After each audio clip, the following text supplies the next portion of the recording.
Folks, here we are, all surrounded by all these beautiful classic cars, plus tons of automotive memorabilia. It's not just automotive. This is Americana. This is just like everywhere in America, and we're going to try to show you as much as we can. And you'll be amazed at what a taxidermist can do to an animal. We're going to show you that and a lot more coming up next on Griot's Garage Treasures.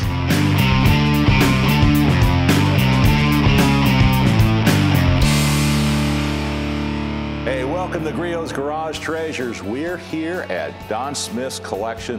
I don't know which building this is now. He's got so many of them, but this has got a lot of interesting cars in it. He has cars from every era, different countries, sports cars, touring cars, hot rods, Corvettes, the whole deal. And they're virtually unrestored in many cases. They are like they came right off the road. Yeah, these things are great specimens, and there's a couple of really nice hot rods and things I want to take a look at. Well, here's one right here behind us that I want to take a look at, Sam. And this is the DeLorean. You remember Back to the Future, that movie? The car that they used in there was a DeLorean, but this was pretty interesting. This is a neat concept. John DeLorean designed this car, wanted to get in the car business with it. Now, if you don't know who John DeLorean was, he was the guy behind Pontiac, made the GTOs and all of those cars. We come up with this gull-wing type of car, stainless steel body on it. This way, you didn't have to paint it, although some people have, but it was powered by a Renault engine. It was a fairly popular car. There was a fair amount of them on the road. There's still a few of them out there, but most of them are now in collectors' areas. We'd been talking for several years about buying a DeLorean since we already had the Bricklin, and it just so happened one summer that a bad loan came back to the bank and they repoed the car, and we ended up buying it from the bank and paying off the loan, and here it is. But if you got a DeLorean, hold on to it, because it's not going to get cheaper. It's going to get a lot more valuable. You know me, I'm kind of a two-wheel guy. I love these things. Here's a custom-built Harley-Davidson. This is a big bike. Got beautiful paint and graphics all over it. A lot of billet, a lot of polish. Got a 101, looks like an S&S motor on it. Big polished primary drive. This bike here has got billet mirrors, the whole thing. I bet you it drives great going down the road. Be a lot of fun to ride. Got some great pipes. It sounds real good, I'll bet. Here's another bike, a little Softail here. This belongs to Jeff Smith, the grandson, and there's a real interesting story about acquiring this bike. When I was in college, I wanted a Harley Davidson, and my grandfather was totally against it, as well as my parents. And I always came back to my grandfather with the excuse of, well, you had a Harley when you were in college and after you got out. But the response was, do as I say, not as I do. So I had the opportunity to buy a Harley Davidson from a friend, and had it for 2 or 3 years before my grandfather finally found out about it. And I was actually out riding around on it one day out in the country around some of our farm property, and came to a stop sign waiting on traffic to go by, and looked in my rearview mirror, and there sat my grandfather and my grandmother in their car right behind me. And little did they know I was the one on the motorcycle in front of them. So shortly after that, I came clean with them and my parents and let them know that I had the motorcycle, and I've had it ever since. Over here, we've got another Harley Davidson. I guess that's a coral color, and looks like it's got an 80 on it. Got a set of straight pipes, makes some nice noise. Got a pretty graphic on the speedometer. Be fun to ride, but when it comes to riding a really big motorcycle, this is something that takes somebody like my big buddy Dave Bowman to ride. Boss Haas, made in Dyersburg, Tennessee. This is a lot of motorcycle. Got a V8 Chevrolet on it. Look at the size of this tank. It's really, really wide. And you see these around. You see guys riding them at shows. You'll see these all over Sturgis and on the road sometime. I've never ridden one. Looks like more bike than I could handle. And I tell you, I always thought about if you put one of these things down, how would you ever pick it up? It'd take a lot more than one guy to do it, that's for sure. It's a lot of motorcycle. Well, folks, here's a couple of cars I discovered that I really love. One time in my life, I was able to get my first sports car, and believe it or not, it was a Jaguar XKE Coupe. It was all silver. It was a 1966 model. I had it for about a month, and guess what? Somebody T-boned me, and it ended that dream. But I've always loved these cars. This is a 1964 model, 3.8 liter, 3 carburetors on it. But look at the lines of this thing. These cars had a design to them that was almost perfect. It was a design that there wasn't anything else you could do to it. You couldn't put mud flaps on it or any other decorations or modify it in any way to make it look better. It was perfect the way it looked. Sitting still looked like it was running 100 miles an hour. These things drove nicely, handled well. They were just a class car. I wish I had that car back today. Now this was a 1970 version. And you can see they made a few changes on it. It's got 2 carburetors on it. They started looking at some of the emissions on it. They uncovered the headlights up here. I always loved the covered headlights. So they started making some changes, had a little bit bigger taillights in the back. And as far as I was concerned, they started ruining the overall design of this car. Still a popular car. These are collector cars. If you can find one in good condition and restore it, believe me, it's going to be a good investment. Let's check out Sam, see what he's discovered here. How about this beautiful hot rod? Now, this is nice. The 33 Ford 3-window coupe. It's a glass body car. Really been built well. It's done nice. Everything lines up. The doors work good. That was a car that my grandfather purchased about 4 years ago. I was away on a hunting trip, and he kept telling me about this car he wanted to buy, and I kept telling him, wait till I get back, and we'll go see it and talk about it. Next thing I knew, I get back from my hunting trip. One of the first things he tells me, you ought to see what we got. You ought to see what we got. So he took me and showed me the car, and by my surprise, I was very surprised and very happy because it's a very nice car done by Lee Taylor, and he's done a couple other cars for us as well, and he is a master craftsman. Got a beautiful sunburst orange metallic paint. Interesting thing is it's got a Jake's solid axle in the front, dropped. It's got a 4-bar rear with a 9-inch Ford. And you see a lot of Fords with Chevys in them. Now you see them with Fords in them. But here's a Ford with a Mopar. It's a 344 cubic inch Mopar. Got a 16-gallon fuel cell. It's got a 727 Torque Flight Chrysler Tranny. Beautiful car, done well. Of course, got a Tees custom seat, tilt. This is the kind of car you can get in and drive. Go to a cruise, go to a power tour, have some fun. And the car is really, really pretty. But we got a whole bunch more here to look at. We need to take a quick break. We're going to have a lot more fun in the garage when we come back, so don't you go away.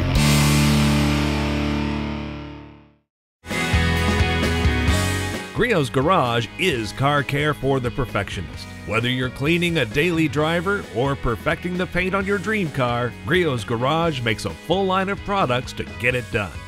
From paint and chrome to wheels and tires, we make it, we teach it, we guarantee it. Shop for the hard-to-buy-for car enthusiast on your list and have fun in your garage at griotsgarage.com. This edition of Griot's Garage Treasures is being brought to you by Griot's Garage, car care for the perfectionist. And by ARP, the world leader in fastener technology. And by Advance Auto Parts. Service is our best part. Wow, look at that. Hey, welcome back to Griot's Garage Treasures. Well, I'm walking along here looking at all the memorabilia. I mean, you can spend hours looking at this stuff. Here's an autographed picture of Orville Redenbacher, the popcorn guy, and a picture of Larry Bird. But this right here is what's caught my eye. This is the original garage doors from the Indianapolis Motor Speedway. These are the ones that A.J. Foyt used. Now, back in the mid-'80s, they tore this garage area down, built a whole new area, which was much nicer, but it never had the charm as the old garage. With my grandfather's involvement at the Indianapolis Motor Speedway for many years, of being a team owner and the relationships that he had there, when the garage doors became available, he was immediately on that to try and get at least one set, and then he ended up getting 3 sets. We basically went through and repainted them all, kept all the glass and fixtures the same on them. On A.J. Foyt's garage, it's A.J. with Marilyn Monroe cut out in the background, as well as some other girls in the background that my grandfather put kind of to be funny when we hung the doors, and he took a picture of it and sent it to A.J. And AJ calls him up a short time later and says, you know, what are you trying to do to me, get me in trouble? My grandfather was flabbergasted, said, I don't know what you're talking about, just wanted to show you that we had your doors. And he said, well, my wife Lucy saw that picture and saw all these girls in the background with me inside the garage, and she thought the picture was real, and she's really mad at me now. So my grandfather had some explaining to do to Mrs. Foyt to let her know that it was all done with photography. A.J. Foyt won the 500 4 times, so there's a big historical significance to these doors. If you've got them, you want to hold on to them. Well, here's a Ferrari. You got to have a Ferrari in the collection. These are really sexy Italian cars, and believe me, us Italians, we know how to build a car. Now, you remember the old Magnum PI series? Well, that was a 308 GTB. This is a pretty nice little car. This is a 328 GTS, got a midship engine. Beautiful car, low, handled well, removable roof. These cars were sexy, they were fast, and it gave you an opportunity not the biggest car in the world, so it really was a neat car to drive and have a lot of fun in. I bought that from friends of ours, the Root family in Daytona Beach, Florida. They had a very large car collection at one time and had several Ferraris. Was lucky enough to, I felt like, make a really good deal on a Ferrari for our collection, and that's the only Ferrari that we have. Here's a nice car. Got a 68 Camaro. It's an RS. You can tell an RS because of the hidden headlights here. It's got a small block in it, obviously modified a little bit. It's got headers, aluminum intake, and header block. Pretty nice little car, though. Pretty inside and out, nice paint. Looks really straight. Got some nice wheels on it. But it's an automatic car. Solid, no rust, looks good. These cars are still bringing a ton of money. 68, one of the nicest cars. Let's see what Davey's found. Look what I found back here, tucked away in the far corner. This is a 56 T-Bird, and these are one of my favorite cars. I always love these. Of course, this was Ford's answer to the Corvette. This got the Continental kit here on the back. And if you look down around the bumper, they had the exhaust exiting. The only problem is over a long period of time, it would eat out the bumper. But this is not too bad a shape. I can remember going up to the guy's house, it was at least 20 years ago. Looking at the car, and he had an interest in selling it, and really wrestled with whether we're going to purchase it because it was quite a bit of sum of money at the time. Very popular car, but ended up making a deal with the individual.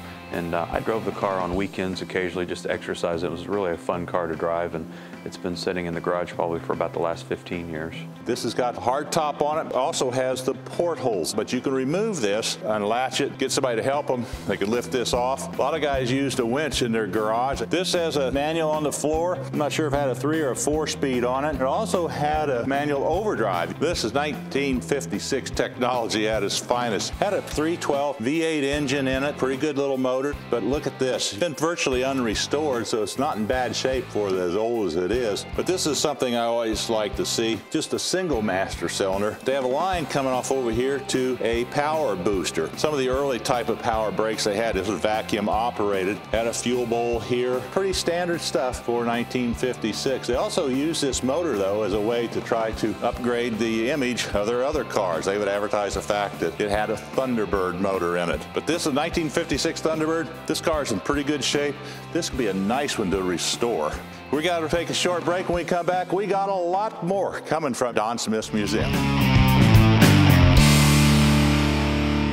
With more than 22 years of experience, Griot's Garage is car care for the perfectionist. Whether you're cleaning a daily driver or perfecting the paint on your dream car, Griot's Garage makes a full line of products to suit all your car care needs.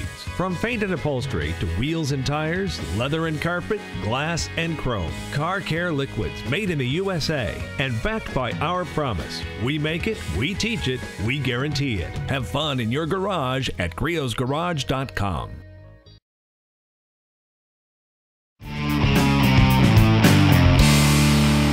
Welcome back to Griot's Garage Treasures. You know, we saw the muscle car era. You got lots of horsepower, lots of torque, 4-speed, and then the government regulations, safety, emissions, all that started to come into play. Everybody thought, oh, muscle car era is over. We're never going to see performance cars anymore unless we build our own. Well, you know, all these manufacturers made a comeback. Here's a pair right here, pretty interesting. An 01 and an 02 Pontiac Trans Ams, but these are interesting packages. These are W56s. These cars, for their size, these are big T-top cars. Got the LS series Corvette engine in it, Ram Air.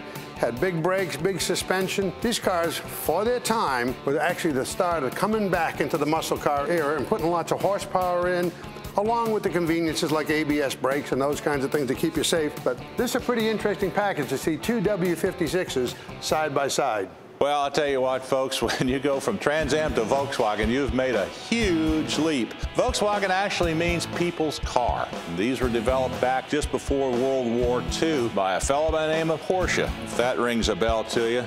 Well, you can see it has survived through the war, and it has become a big, big popular car here in the United States. You can kind of see a little bit of an evolution of these cars. This one here, this is a 1974 version. This is a 73. You can see there's not a heck of a lot of difference between the two except for the color. This one right here, this is 1978. This is a nice little convertible, and they all have the standard air-cooled engine located in the rear. Very dependable. I had one when I was in school and drove the wheels off of it. It was a lot of fun and pretty economical on gas. That was something that my grandfather really got interested in. I'm not really sure for what reason, but I can remember when I was in high school, he had the two orange, one convertible, one hardtop. Probably about 15 years ago, there were some other ones that became available, and we ended up buying 3 and 4 more. So I think we got maybe 6 or 7 VWs now in the collection. This is what they look like now. This is a 1998 version of the Volkswagen. It still has the styling cues from the old original, but the engine is up front now. It's a front-wheel drive engine, and it's a water-cooled engine. Of course, on the inside, this one has the ever-popular little holder for your flowers. Now here we got a 79 Camaro, and it's got Z28 badges, but it isn't the Z28. It's probably got a 305 in it. I've seen these around, but I've never seen one with the green and the green interior. If it was just a stripe, I think someone painted it. There's trim around here, but it's got a green interior, which is pretty unusual. The 79 Camaro was actually my first car that I got when I turned 16. My grandfather bought it in 1979, had it sitting in the garage. We had a Superbird at the time, which we still have, and a couple brand new Corvettes from 1978 and 80. And they were all sitting there, and I'm thinking when I turned 16, he'd promised me, you know, he'd give me a car, and I'm thinking I'm going to get one of these really great cars. And he ended up giving me the Camaro, which was fine. 4 years later when I turned 16, so it was 4 years old when I got it. But it was a car that he got from Roger Penske, and it was a special Camaro that was made that year by Coca-Cola, and the green accent stripes and the green interior were to represent their Sprite brand at the time, so it was a Sprite Z28 Camaro. Well, you know, if you walk through this, you see a lot of animals hanging on the wall. You know, I remember I told you you'd see some strange things that taxidermist has done with these animals. That's a beautiful example of, looks like a wolf up there. But here's one a lot of people have heard about and never really seen. This is called the jackalope. Obviously, it's a jackrabbit that somebody has fixed antlers on it, and it's always been a joke for a long time. But what I like is right over here. Look what they've done with the deer. This is a nicely shaped rear end for a deer, but in this particular case, they made one that looked like the face of a bear, I guess. You've got the antlers as a hat rack. They got some ducks up here. Anywhere you look, you'll find something unusual. But enough of the animals. Let's get back to the cars. We'll be right back. This edition of Griot's Garage Treasures is being brought to you by Griot's Garage, car care for the perfectionist. And by Advance Auto Parts, service is our best part. And by Injector Experts, improve your performance and gas mileage with ultrasonic fuel injector cleaning.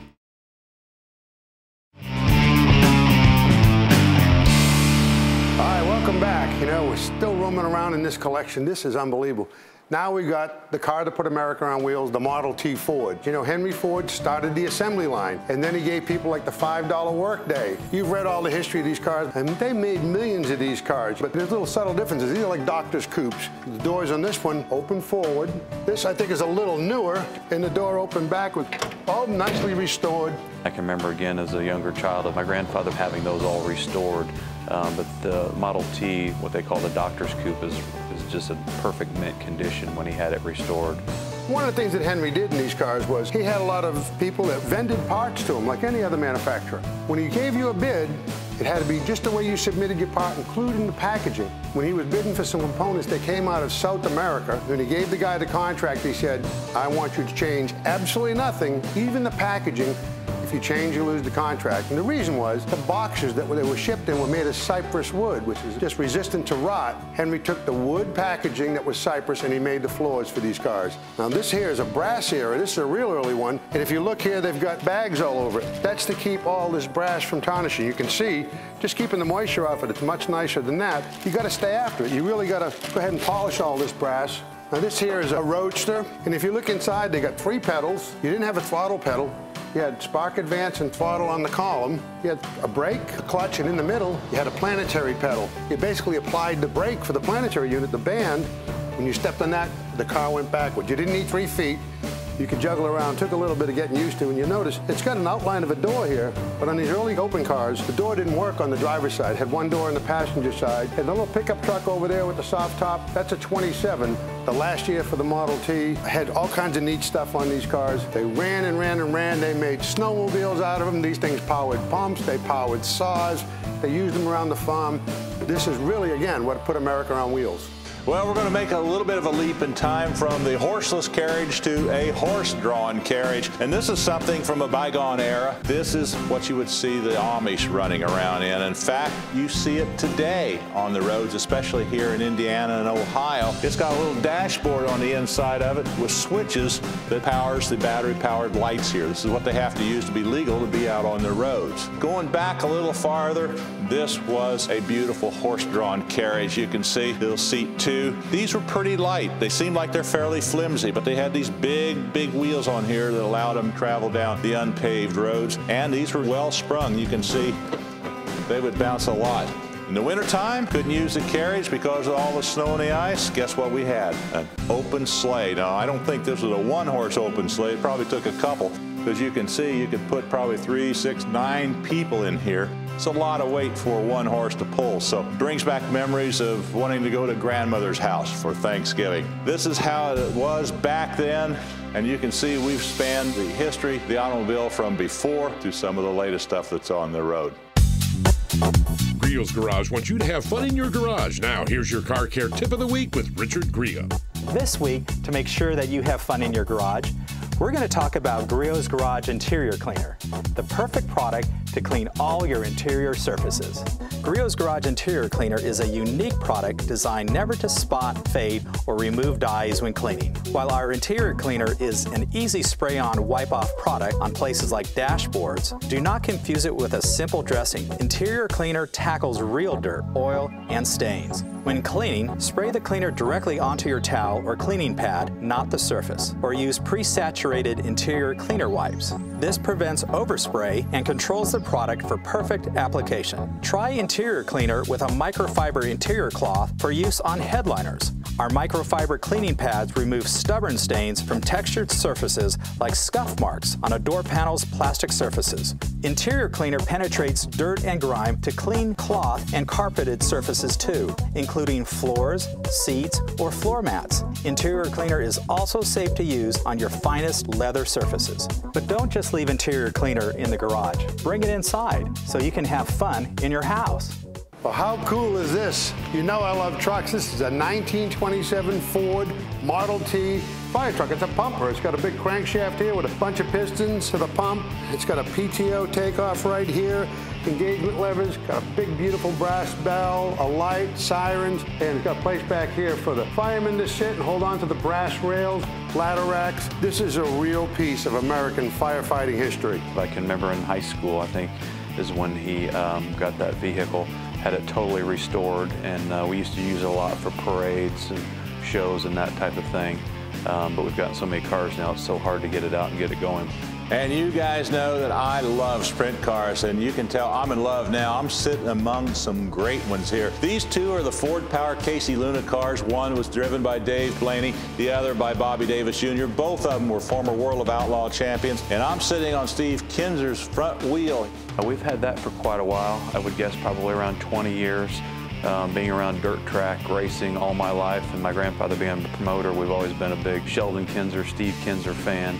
And when the opportunity came about to purchase this car, there was no hesitation to have this one in the collection. Right next to his is Sammy Swindell, two other World of Outlaw champions. I believe at the time when we got that car, Sammy's younger brother, Jeff Swindell, was driving the USAC Champ dirt car. First Financial Bank was sponsoring at the time, so we had a relationship with the Swindells as well. You can't get any better than this, can you, Sam? Absolutely not. I'm going to touch every steering wheel before we go. Well, believe it or not, there is so much more here that we can see, and we've run out of time. But we'll see you again next time here on Griot's Garage Treasures. So long. You know, I think that car, when you introduced me to Sammy, we were in his trailer,